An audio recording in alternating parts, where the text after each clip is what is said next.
Welcome to JK media ரெசிபிஸ்ங்க. இன்றைக்கி நம்ம வீடியோவில் என்ன பார்க்க போகிறோம்னா நாட்டுக்கோழி குழம்பு எப்படி செய்யப்படுறதுன்னு பார்க்க போகிறோம்.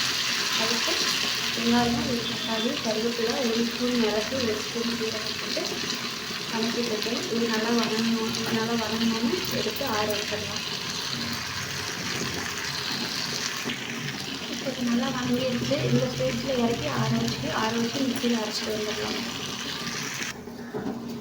இது மாதிரி ஒரு பாத்திரம் வச்சு அந்த பாத்திரத்தில் எண்ணெய், சீரகம், சோம்பு,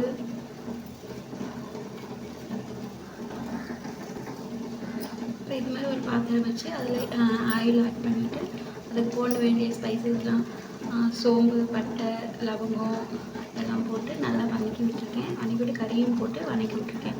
இந்த வதங்கிட்டு இருக்க ஸ்டேஜில் ஒரு ஸ்பூன் மல்லித்தூள், ஒரு ஸ்பூன் மஞ்சள் தூள், ஒரு ஸ்பூன் தனி மிளகாய் தூள் போட்டு கறியை ஆட் பண்ணி நல்லா கொதிக்க வேக தண்ணியுமே ஆட் பண்ண தேவையில்ல. கறியில் இருக்க தண்ணியிலே இது வந்துட்டுருக்கும். இது இப்போ நல்லா வேகணும். இப்போ நல்லா கொதிச்சு வெந்துட்டுருக்கு. இது வெந்துட்டுருக்க ஸ்டேஜில் வதக்கி வச்ச வெங்காயத்தை பழையெல்லாம் ஆறிடுச்சு. அதில் வீட்டில் அரைச்சி மிளகாத்தூள் ஒரு ஸ்பூன் சேர்த்துருக்கேன். இந்த கறி வதங்கும் போது இதிலேயே கடையில் வாங்க நாட்டுக்கோழி மசாலா கொஞ்சம் சேர்த்துருக்கேன். அதனால் வீட்டில் இருக்க குழம்பு மிளகாத்தூள் ஒரு ஸ்பூன் சேர்த்தா போதும். இப்போ அரைச்சிட்டு வந்து நான் காட்டுறேன். கறி இப்போ நல்லா இதுலேயே அரைக்கால் வெந்துருச்சு. இந்த ஸ்டேஜில் இஞ்சி பூண்டு பேஸ்ட் எல்லாம் அதிலே சேர்த்துனேன். அதனால் அரைச்ச மசாலாவில் இஞ்சி பூண்டு சேர்க்கலை, கறியோடைய சேர்த்து இப்போ நல்லா வதங்கிடுச்சு. இப்போ மசாலா அரைச்சி வச்சுருக்கேன். இந்த அரைச்சி வச்சுருக்க மசாலாவில் குழம்பு ஆட் பண்ணிக்கிறேன். ஓகே, மசாலா ஆட் பண்ணியாச்சு. இப்போ இது உப்பு வரப்பு செக் பண்ணிவிட்டு நல்லா கொதிக்க விடணும். நல்லா கொதிச்சு ஒரு 5 நிமிஷம் கொதிச்சதுக்கப்புறம் தேங்காய் பதை நான் ஆட் பண்ணுறேன். தேங்காய் தனியாக அரைச்சி அதுக்கப்புறம் இதில் ஆட் பண்ணிக்கலாம். முன்னாடி தேங்காய் சேர்த்து அதை அடிபிடிக்கிற மாதிரி ஆகிடும். இப்போ இதை உப்பு வரப்பு செக் பண்ணிவிட்டு மூடி போட்டு ஒரு 5 நிமிஷம் வேக வச்சிடலாம்.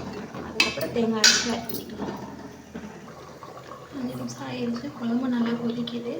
இப்போ இந்த ஸ்டேஜில் ஒரு 2 விசில் தேங்காய் அரைச்சி வச்சுருக்கேன். அதையும் இதில் ஆட் பண்ணிக்கலாம். ஆட் பண்ணிவிட்டு தேவையான அளவுக்கு தண்ணி சேர்த்துக்கலாம். ஓகே, தேங்காயும் ஊற்றியாச்சு. தேவையான அளவுக்கு தண்ணியும் சேர்த்தாச்சு. உப்பு வரப்பு எல்லாமே சரியாக இருக்குது. நான் வந்து இன்றைக்கி தண்ணி குழம்பாகவும் வைக்கல, கிரேவியாகவும் வைக்கல. சும்மா மீடியமாக வைக்கிறேன். ரொம்ப தண்ணி இல்லாமல் ரொம்ப கெட்டியாக இல்லாமல் மீடியமாக வைக்கிறேன். உப்பு வரப்பு எல்லாமே சரியாக இருக்குது. இப்போ இந்த ஸ்டேஜில் மூடி போட்டு ஒரு 10 நிமிஷம் வேக வைக்கலாம். ஒரு 10 நிமிஷம் வெந்துச்சுன்னா நம்ம நாட்டுக்கோழி குழம்பு ரெடி. அவ்வளோதான். இப்போ குழம்பு நல்லா கொதிச்சிருச்சு. இந்த ஸ்டேஜில் இப்போ ஆஃப் பண்ணிக்கலாம். அவ்வளோதான் ஃப்ரெண்ட்ஸ், நம்மளோட சுட நாட்டுக்கோழி குழம்பு ரெடி ஆயிடுச்சு. இதே அளவுகளோட நீங்களும் செஞ்சு பாருங்கள். இந்த வீடியோ பிடிச்சிருந்தா லைக் பண்ணுங்கள், ஷேர் பண்ணுங்கள், கமெண்ட் பண்ணுங்கள். மறக்காமல் ஜேகே மாதிரி லைஃப் ஸ்டைல் செய்யலை சப்ஸ்கிரைப் பண்ணுங்கள். அப்படின்னா தான் நாங்கள் போடுற வீடியோ உங்களுக்கு உடனுக்குடனே நோட்டிஃபிகேஷனில் வரும். ஓகே ஃப்ரெண்ட்ஸ், பாய்.